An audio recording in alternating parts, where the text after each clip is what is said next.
आज मेरी शादी की पहली रात थी और मेरा दिल ही नहीं कर रहा था कि मैं अपने दुल्हन के पास जाऊं जो ना जाने कितनी देर से शादी के बाद सज धज कर मेरे कमरे में बैठी मेरा इंतजार कर रही थी। मेरी उम्र 26 साल थी और इस उम्र में हर लड़के की इच्छा होती है कि उसकी शादी हो जाए और आज मेरी शादी हो चुकी थी। मेरे घर में शादी का बस एक छोटा सा फंक्शन रखा गया था। कुमकुम की लाइट से घर को सजाया गया था ताकि यह महसूस हो सके कि इस घर में कोई खुशी का माहौल चल रहा है। ये घर मेरा नहीं था बल्कि मेरी मुंह बोली मौसी का था। उनके पति का काफी सालों पहले देहांत हो चुका था और मेरी मासी अकेली थी और मैं भी अकेला था, इसलिए मासी ने मुझे कहा तुम मेरा बेटा बनकर रहो। मेरा कोई बेटा नहीं है। मासी मेरी माँ की सहेली थी और सगी बहनों की तरह दोनों में प्यार था। एक ही मोहल्ले में रहती थी, साथ खेलकर और पढ़कर बड़ी हुई थी और यह साथ उनका मर्द दम तक नहीं छूटा था। मेरी माँ के जाने के बाद भी मेरी माँ की यह सहेली मुझे बहुत प्यार करती थी और मुझे भी वह मेरी सगी मासी ही लगती थी। उन्होंने कहा तुम मेरा बेटा बनकर मेरे पास रहो। मेरा कोई बेटा नहीं है, मुझे भी एक घर की जरूरत थी और मासी को सहारे की जरूरत थी, इसलिए मैं बिना झिझक उनके घर में रहने के लिए आ गया। मैं पिछले 3 साल से इस घर में रह रहा था। यहाँ पर मासी और उनकी छोटी बेटी रहती थी। 3 साल पहले मासी की बेटी की उम्र 12 साल की थी और मैं उसे बच्चों की तरह ही समझता था, लेकिन वही 12 साल की बच्ची आज 15 साल की होकर मेरी दुल्हन के रूप में ही मेरे कमरे में बैठी हुई थी। वह कमरा जो मासी ने इस घर में मेरे नाम का रखा था और मैं 3 साल से इसी कमरे में रहता था, लेकिन मैंने कभी यह सोचा नहीं था कि मेरी शादी मेरी मुंह बोली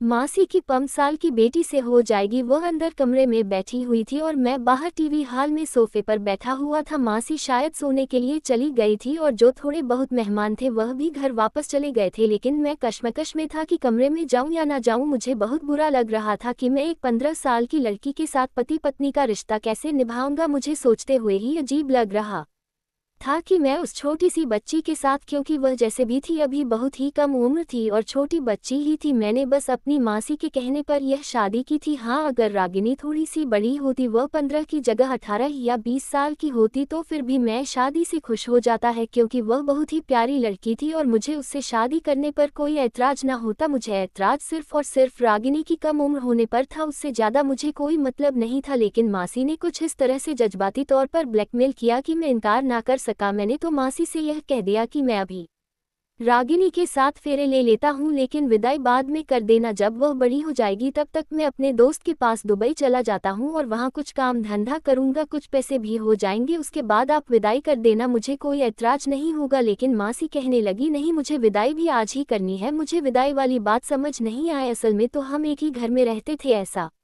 नहीं था कि इस घर से दूसरे घर रागिनी को विदा होकर जाना था। विदाई से पहले मेरा मतलब यही था कि जिस तरह से पति पत्नी एक रिश्ते में बम जाते हैं, एक दूसरे के होते हैं, वह शुरुआत हम अभी नहीं करेंगे, जब रागिनी बड़ी हो जाएगी तब करेंगे, यानी आज से 4-5 साल के बाद। क्योंकि मैं इतनी छोटी सी लड़की से शादी करने को कानूनी जुर्म समझता था और यह वाकई कानूनी जुर्म ही था, इसलिए खामोशी से मासी ने मेरी शादी करवा दी। वरना अगर बात पुलिस तक पहुंच जाती है तो पुलिस हमारे घर आ जाती, क्योंकि इस मामले में कानून भी बहुत सख्त हो चुका है। इस शादी को लेकर मैं काफी हद तक डरा हुआ भी था। मेरा फ्यूचर भी शादी की वजह से खराब हो सकता था। अगर किसी ने पुलिस में जाकर या कोर्ट में जाकर चुगली कर दी कि मैंने एक कम उम्र लड़की से शादी की है तो यकीनन मुझे कोई ना कोई सजा तो मिल ही जानी थी। यही सब सोचकर और उदास होकर सोफे पर बैठा हुआ था कि मेरी मासी के कमरे का दरवाजा खुला और वह बाहर आ गई और मेरी तरफ हैरत से देखने लगी और मुझसे कहा तुम अभी तक अपनी दुल्हन के पास नहीं गए हो, वह तुम्हारा इंतजार कर रही है। मासी के मुंह से यह बात सुनकर मुझे ना जाने क्यों अजीब लगा था। मैं अपने दिमाग में सवाल का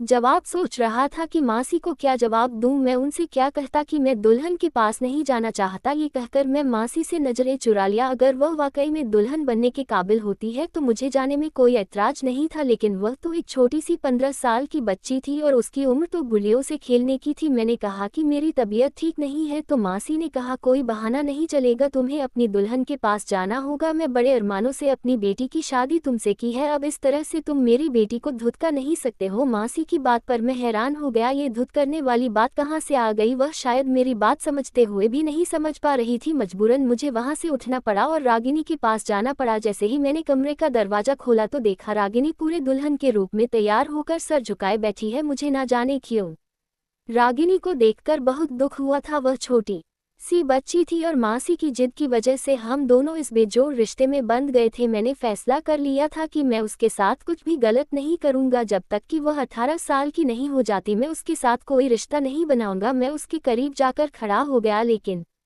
बैठा नहीं था। मैंने उससे कोई बात नहीं की, वह सर झुकाए बैठी थी। वह इस समय इतनी हसीन लग रही थी कि मैं उसके हुस्न को शब्दों में बयान नहीं कर सकता था। उसकी उम्र 15 साल थी, लेकिन उसका मेकअप कुछ इस तरह से किया गया था कि वह अपनी उम्र से बड़ी लग रही थी। लेकिन मेकअप से क्या होता है, वह तो इतनी बड़ी नहीं थी, ना वह छोटी ही थी, और मैं कैसे उसके साथ कोई रिश्ता बना सकता था। मैंने खामोशी से तकिया उठाया और सामने सोफे पर जाकर सोने लगा तो उसने हैरत से मेरी तरफ देखा। फिर थोड़ी देर बाद बोली कि आप बेड पर ही सो जाएं, सोफा तो बहुत छोटा है और आप तो अच्छे खासे लंबे हैं, आपको सोने में परेशानी होगी। उसकी बात सुनकर मैं हैरान रह गया था कि वह छोटी सी थी, लेकिन साथ पति पत्नी वाला रिश्ता भी कायम किया है और मैं सही सोच रहा था। इसलिए मैंने बेहतर यही समझा कि मैं उससे दूर ही रहूं। इसलिए मैंने रागिनी को खुद से अलग किया और दूसरी तरफ करवट बदल लिया। सारी रात मैं बेचैन ही रहा। सुबह जब मेरी आंख खुली तो बहुत देर से खुली थी। मैंने देखा रागिनी अभी तक सो रही है। मैं आराम से उठकर खड़ा हुआ और घर से बाहर निकल गया और सारा दिन बेचैन ही रहा। मैं नौकरी की तलाश में था कि मुझे जल्दी ही कोई नौकरी मिल जाए, लेकिन मुझे बहुत बेचैनी हो रही थी रागिनी को लेकर। मैं कैसे उसके साथ इतने साल एक ही कमरे में गुजार सकता हूँ। मैंने सोचा कि मैं रागिनी की माँ से बोलूंगा कि हमारा कमरा अलग अलग कर दे जब तक कि वह 18 साल की नहीं होती। रागिनी एक ऊंचे लंबे कद की लड़की थी और बेहद खूबसूरत थी। वह 15 साल की लड़की नहीं लगती थी, 17 साल की लगती थी। खूबसूरत इतनी थी कि किसी गुड़िया की तरह लगती थी, लेकिन मैं तो उसे हमेशा बच्चों की तरह ही समझता था। मैं ज्यादा रागिनी से बातचीत नहीं किया करता था। मैं 3 साल से इस घर में ऐसे रह रहा था जैसे मैं इस घर में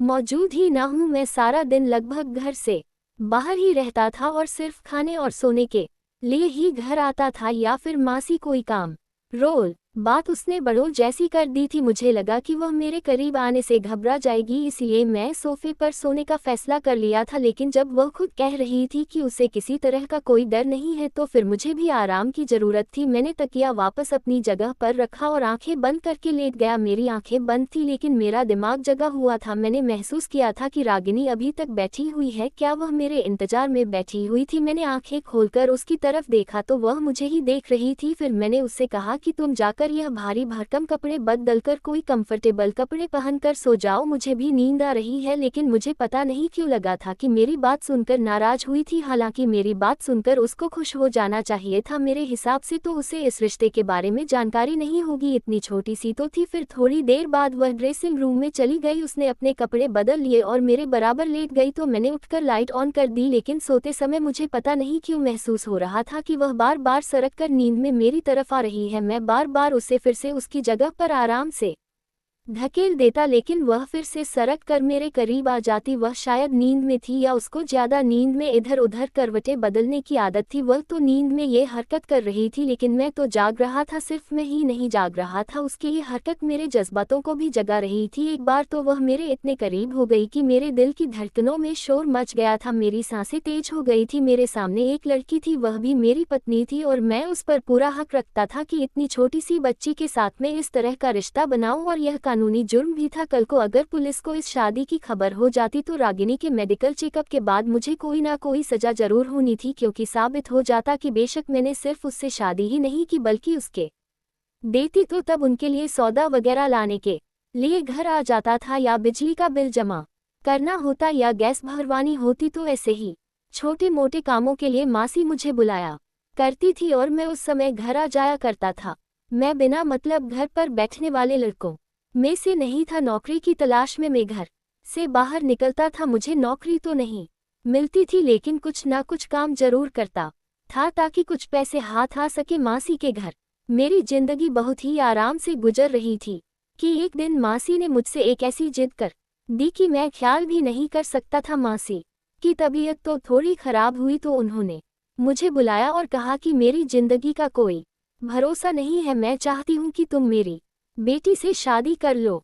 मासी की इस बात पर मैं हैरत में डूब गया था, क्योंकि उनकी बेटी रागिनी सिर्फ 15 साल की थी और मैं कैसे छोटी बच्ची से शादी कर सकता था। मेरी उम्र इस समय 26 साल थी और वह मुझसे पूरे 11 साल छोटी थी। लेकिन मासी ने तो जैसे उसको बहुत बड़ी समस्या बना लिया और रोना शुरू कर दिया। काफी दिन तक मुझे जज्बाती तौर पर ब्लैकमेल करती रही। मना करते हुए भी मुझे बुरा महसूस हो रहा था, क्योंकि मैं 3 साल से मासी के घर में पल रहा था, खा पी रहा था और मुझ रहने के लिए छत मिली हुई थी। यहाँ किसी भी तरह की कोई तकलीफ ना थी। मासी के अलावा मेरे पास मेरे मामा का घर था और वहाँ मुझे दिन रात बेइज्जत किया जाता था। हर समय मेरी इंसल्ट की जाती थी, मुझे निकम्मा नकारा कहकर हर समय मेरा दिल जलाया जाता था। उसके उलट में यहाँ सुकून से रह रहा था। मैं इसी कोशिश में लगा हुआ था कि कुछ न कुछ कारोबार शुरू कर लूं, और जब तक मेरे पास कारोबार शुरू करने के लिए अच्छा खासा पैसा नहीं आ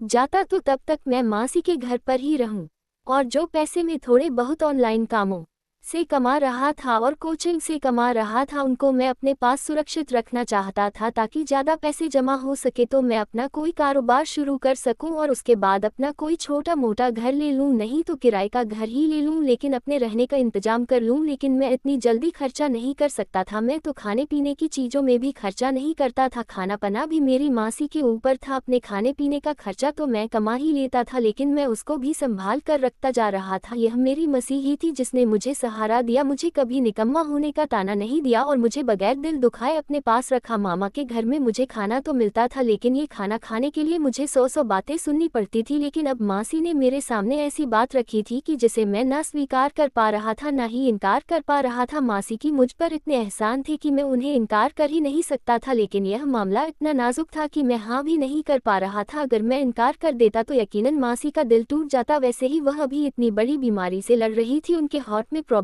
हो गई थी। डॉक्टर ने उन्हें कोई भी सदमा देने से मना किया था और मैं उन्हें कोई सदमा देना नहीं चाहता था। अगर मेरी वजह से मासी को कुछ हो जाता तो मैं जिंदगी भर खुद को माफ नहीं कर पाता।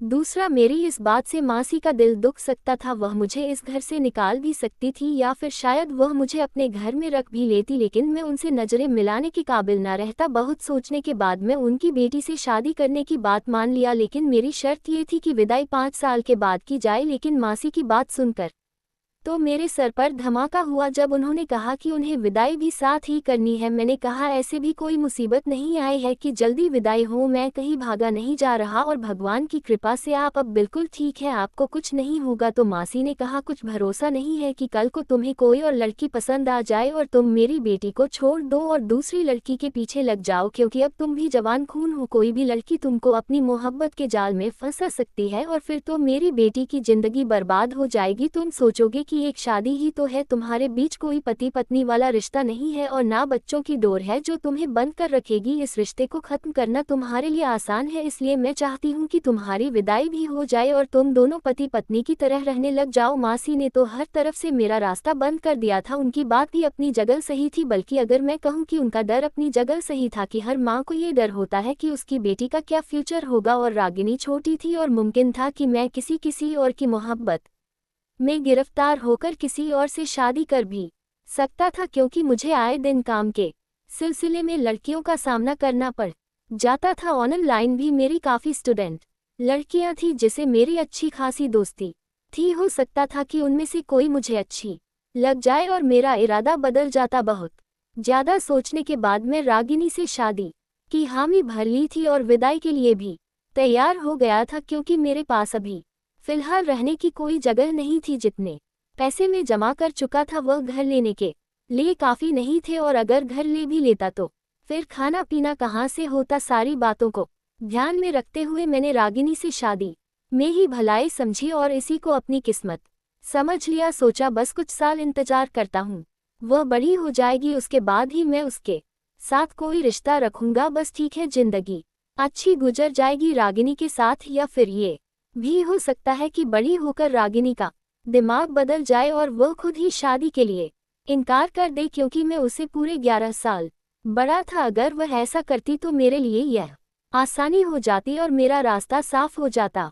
लेकिन रागिनी की हरकतें तो मुझे कुछ और ही पता दे रही थी। वह इतनी भी छोटी नहीं थी जितनी छोटी मैं उसे समझ रहा था। मैंने महसूस किया था कि बहाने बहाने से वह मेरे करीब होने की कोशिश करती है। फिर मुझे मुंह लगा कि यह शायद मासी की पढ़ाई हुई है, कि उन्होंने ही रागिनी को यह समझाया होगा कि किसी तरह वह मुझसे पति पत्नी वाला रिश्ता बना ले, ताकि जल्दी ही रागिनी उम्मीद से हो जाए और हम दोनों एक मजबूत डोर में बन जाए। मुझे मासी की इस सोच पर अफसोस हो रहा था। उन्हें अपने बच्ची की सेहत की चिंता नहीं थी, बस उसका फ्यूचर सुरक्षित करना था। मैं कोई भगा तो नहीं जा रहा था, लेकिन कुछ समय बाद मेरा ये ख्याल भी गलत साबित हो गया कि मासी की पढ़ाई हुई है। मैंने महसूस किया कि रागिनी तो खुद इस टाइप की है कि उसका दिमाग वक्त से पहले बड़ा हो गया है। वह हर समय सोशल मीडिया का इस्तेमाल करती है और शायद उसे इस रिश्ते के बारे में सब कुछ मालूम था और उसके अंदर जज्बात पैदा हो गया था और मैं उसका पति था, इसलिए वह सोच रही थी कि जल्द से जल्द मैं उसके करीब आ जाऊं। इस उम्र में लड़कियों में हार्मोन के बदलाव शुरू हो जाते हैं और उन्हें यह इच्छा बहुत ज़्यादा हो जाती है कि कोई लड़का उनके बहुत करीब हो जाए। यह उम्र लड़कियों की बहुत ही नाजुक उम्र होती है। कहते हैं इस उम्र में लड़कियों को माँ बाप की केयर बहुत ज़्यादा ज़रूरत होती है। अगर ऐसे में उनके ऊपर ध्यान न दिया जाए तो वह अपने राह से भटक जाती है और रागिनी भी उसी उम्र से गुजर रही थी। उसके अंदर बदलते हार्मोन्स उसे तंग कर रहे थे। शायद रागिनी को यह इच्छा थी कि मैं उसके करीब जाऊं और एक रिश्ता कायम करूं और इसलिए वह बेधड़क मेरे सामने आ जाती थी। रात में हम एक ही बेड पर सोते थे तो वह मेरे करीब आ जाती अच्छे से तैयार होकर और मुझे अपनी तरफ खींचने की कोशिश करती थी। वह अभी सिर्फ 10th क्लास में थी। मैं जब उसे स्कूल छोड़ने जाता तो वह मेरी बाइक पर मुझसे चिपक कर बैठने की कोशिश करती थी। मैं उसे कहता पीछे हटकर बैठो, तुम कुछ देर के लिए पीछे हो जाती है और फिर दोबारा से फिर मेरे करीब हो जाती। मेरे दिल की धड़कनों में तूफान मच जाता था लेकिन मैं खुद पर कंट्रोल करता था। मुझे उसकी हरकतों पर गुस्सा आने लगा। कानूनी तौर पर भी मैं कुछ डरा हुआ था कि कहीं मैं पकड़ा ना जाऊं। ये कानूनन जुर्म है और अगर किसी ने मेरी चुगली कर दी तो मैं जेल की सलाखों के पीछे भी जा सकता हूं। कुछ दिनों से मैंने देखा रागिनी की दिमागी हालत दिन बदन अब खराब होती जा रही है। उसे इस बात की परेशानी थी कि मैं उसके करीब नहीं जा रहा हूं, लेकिन एक दिन मेरी बर्दाश्त की हद खत्म हो गई जब उसने खुद ही मेरे बहुत ज़्यादा करीब आने की कोशिश की। शायद उसको खुद पर नहीं रहा था और वह मेरे सीने से लग गई। मेरे शरीर में भी जैसे आग लग चुकी थी, लेकिन मुझे रागिनी की यह हरकत बिल्कुल पसंद नहीं आई थी। गुस्से के मारे मैंने मेरा बुरा हाल था और इसी गुस्से में उसे झटक दिया तो वह रोने लगी। बोली, मैं आपकी पत्नी हूँ, आप मुझसे दूर क्यों रहते हैं? मैंने उससे कहा, पहले अपनी उम्र देखो फिर ऐसी बातें करो। मेरा गुस्से के मारे बुरा हाल था। मैंने उसको बहुत ज़्यादा डांट दिया था, ना जाने कितनी बुरी बात सुनाई और घर छोड़कर चला गया। 2 दिन तक घर से बाहर ही रहा और अपना मोबाइल भी बंद कर दिया और ये 2 दिन में अपने दोस्त के घर पर रहा। मैं दिमागी तौर पर बहुत ज़्यादा परेशान था। घर वापस आया तो मासी बहुत परेशान थी। उन्होंने कहा कि मुझे पता था तुम मेरी बेटी को छोड़कर चले जाओगे, यही डर था मुझे। मैंने देखा कि रागिनी का रंग पीला पड़ा हुआ है और उसकी तबीयत भी ठीक नहीं लग रही थी। वह शायद मेरे घर छोड़कर जाने की वजह से बहुत ही परेशान थी। मुझे पहली बार अपनी गलती का एहसास हुआ था। मैं मासी से बहाना कर दिया कि मैं 2 दिन के लिए शहर से बाहर गया था। मुझे रागिनी कुछ चुपचाप सी लग रही थी। मुझे खुद पर अफसोस होने लगा।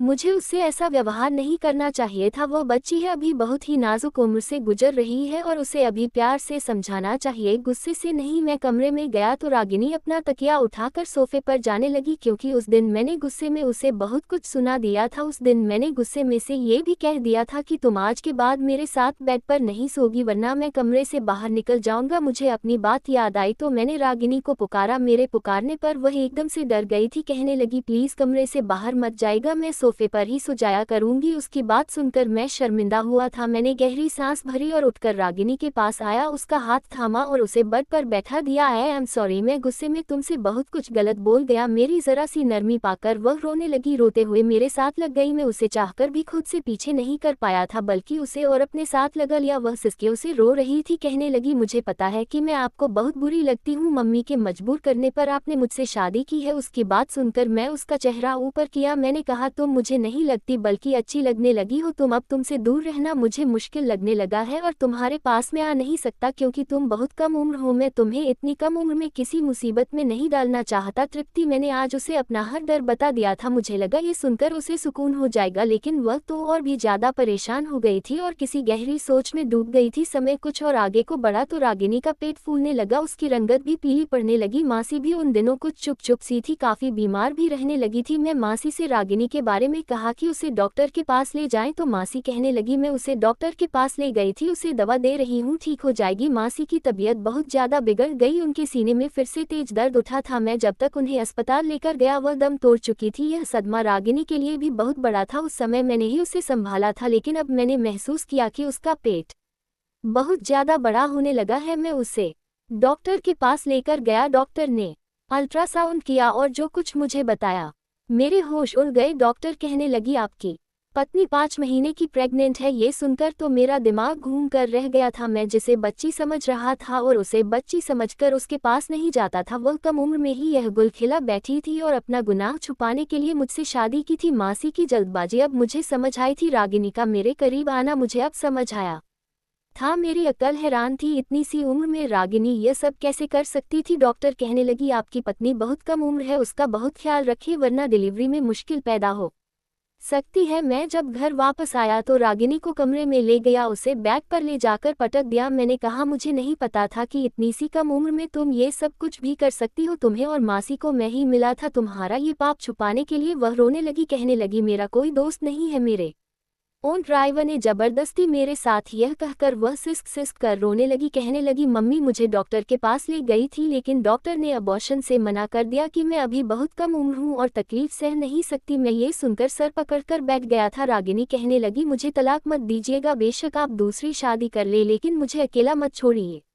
मेरा कोई दोष नहीं है। वह मेरे कदमों में बैठी हुई थी लेकिन मैं उसकी तरफ देख भी नहीं रहा था। उसने और उसकी माँ ने मुझे जो धोखा दिया था वह मुझे सहन नहीं हो रहा था। मैं उसे धक्का देकर कमरे से बाहर निकल आया। हमेशा हमेशा के लिए मैं काफ़ी दिनों से दुबई जाने की तैयारी कर रहा था। मैं सोच रहा था कि मैं रागिनी को उसकी माँ के पास छोड़कर दुबई चला जाऊंगा, 4-5 साल बाद आऊँगा, तब तक रागिनी लगभग 192 साल की हो जाएगी और फिर मैं उसके साथ अपनी शादीशुदा जिंदगी की शुरुआत करूँगा। लेकिन आज जो सच मेरे सामने खुलकर आया था मेरी हस्ती को हिलाकर रख दिया था। दुबई जाने के मेरे सारे पेपर तैयार थे। मैं अगले दिन ही रागिनी को बिना बताए दुबई चला आया। उस समय मेरे दिमाग में बिल्कुल नहीं आया था कि वह एक अकेली कम उम्र लड़की है जो कि माँ बनने वाली थी और अभी तो उसके पास उसकी माँ भी नहीं थी, वह अकेली थी। उसका क्या होता मैंने बिल्कुल भी नहीं सोचा था। उस समय मैं बस गुस्से में था और गुस्से में यह फैसला मैंने कर लिया था। मैं उसे छोड़कर दुबई आ गया और काम की तलाश में लग गया। कुछ महीनों बाद मुझे एक अच्छी जगह नौकरी मिल गई थी और मैं अपनी जिंदगी में व्यस्त हो गया। मुझे नहीं पता मेरे पीछे से रागिनी का क्या हुआ था लेकिन जो कुछ मैंने किया था शायद गलत किया था और यह एहसास मुझे चैन नहीं लेने देता था। मैं रातों को उठकर बैठ जाता, रागिनी का ख्याल मुझे परेशान करता था और यूं ही वक्त गुजरता रहा और 2 साल बीत गए और 2 साल के बाद मैं हिंदुस्तान वापस आया था क्योंकि मेरा 2 साल का कॉन्ट्रैक्ट था वह खत्म हुआ था और मुझे 2 महीने की छुट्टियां मिली हुई थी। सच कहूँ मैं तो सिर्फ रागिनी की खातिर हिंदुस्तान आया था, वरना हिंदुस्तान में मेरा था ही कौन। मेरा दिल इन 2 सालों में बहुत बेचैन रहा था और मेरा जो 2 साल का एग्रीमेंट था उसके खत्म होते ही मैं सीधा हिंदुस्तान आया था। मैं एक बार अपनी आंखों से देख लेना चाहता था कि रागिनी ठीक है या नहीं, उसके बाद मैं निश्चिंत हो जाता। लेकिन घर आकर जो मैंने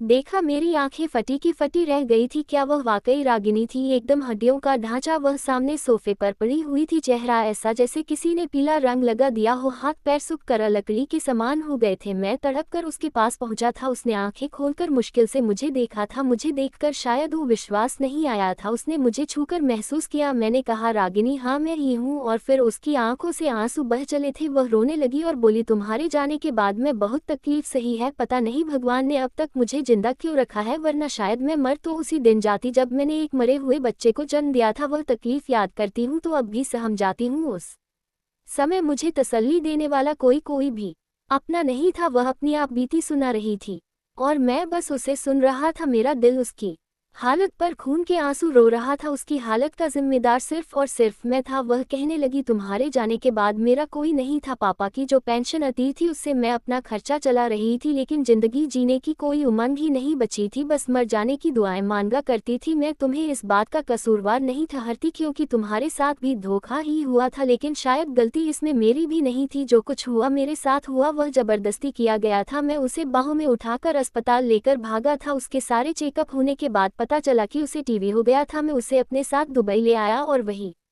उसका इलाज करवाने लगा। पूरा 1 साल लगा था उसे बिल्कुल ठीक होने में। मैंने उसे हाथ जोड़कर माफ़ी मांग ली थी। मैंने कहा मुझे माफ़ कर दो, जो कुछ किया मैंने गुस्से में कदम उठाया था, मुझे ऐसा नहीं करना चाहिए था। रागिनी का दिल वाकई बहुत बड़ा था, उसने मुझे माफ़ कर दिया। उस दिन मैंने रागिनी को सच्चे दिल से अपनी बाहों में भरा था, उसे अपनी पत्नी स्वीकार किया था, हमने अपनी जिंदगी की नई शुरुआत की थी।